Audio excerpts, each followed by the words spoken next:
বন্ধুরা আজকে বানাবো সোয়াবিনের মুইঠা।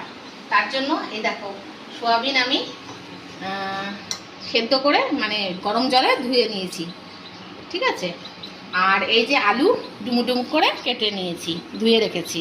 আচ্ছা, এতে পড়বে এটাকে এবার আমি মেখে নেব বিভিন্ন রকম মশলা দিয়ে। হ্যাঁ, এর মধ্যে এবার আমি সোয়াবিনটার মধ্যে 1 চামচ মতো এই যে জিরে আদা লঙ্কা বাটা দিয়ে দিলাম।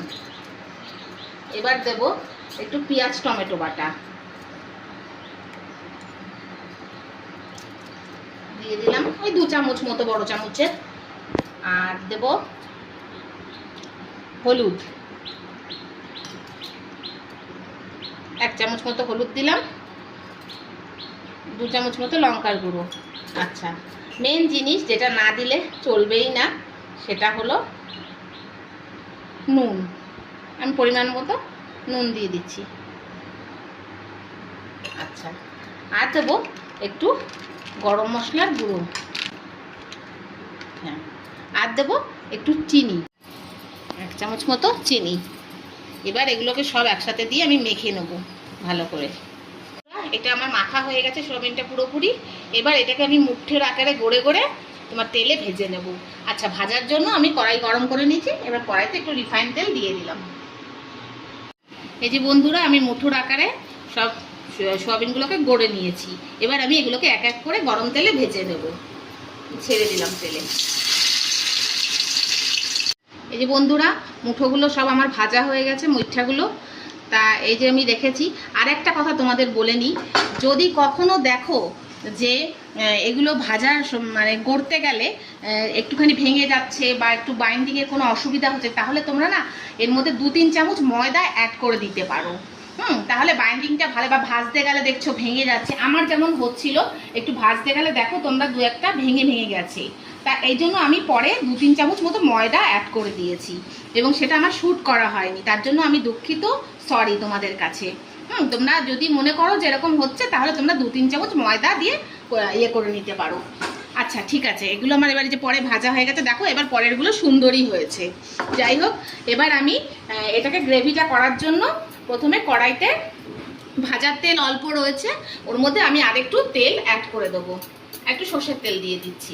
এই যে আমার তেলটা গরম হয়ে গেছে। এবার আমি এখানে ফোড়নে একটু সাদা জিরে আর একটু তেজপাতা দিয়ে দিলাম। এবার আমি আলুগুলো দিয়ে দেবো।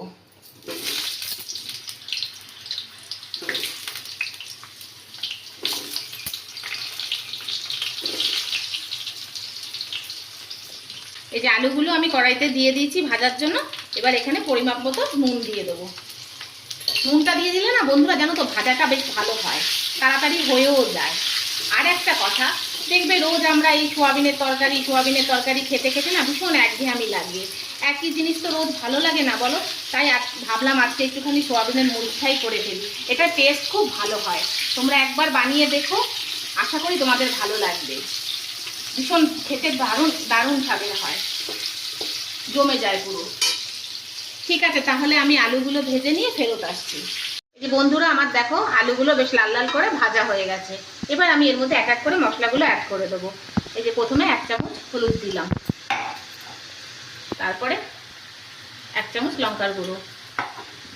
আচ্ছা, আর এই যে পেঁয়াজ টমেটোটা বেটে রেখেছি, এটা দিয়ে দিলাম। আচ্ছা, আর দেবো জিরে আদা বাটা, এই 1 চামচ মতো। আর দেবো একটু এই 1 চামচ মতো চিনি দিয়ে দিলাম।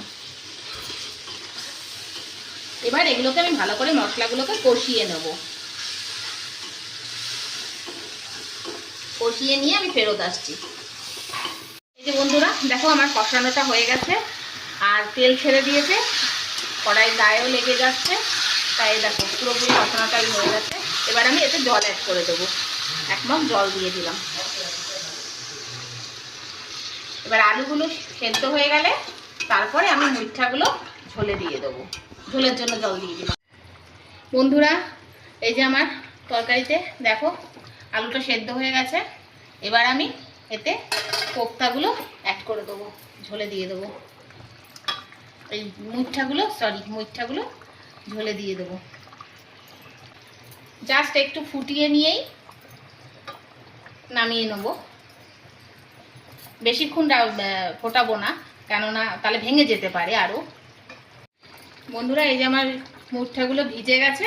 এবার আমি এতে একটু নামাবার আগে একটু গরম মশলার গুঁড়ো আর একটু ঘি ছড়িয়ে নামিয়ে নেব। যে বন্ধুরা, তাহলে তৈরি হয়ে গেল আমার সয়াবিনের মুইঠা। এটা ভাত বলো, রুটি বলো, পরোটা বলো, সব কিছুর সাথেই ভালো লাগে খেতে, আর খুব টেস্টি হয়। তোমরা একবার পারলে বাড়িতে বানিয়ে দেখো, আশা করি ভালোই লাগবে।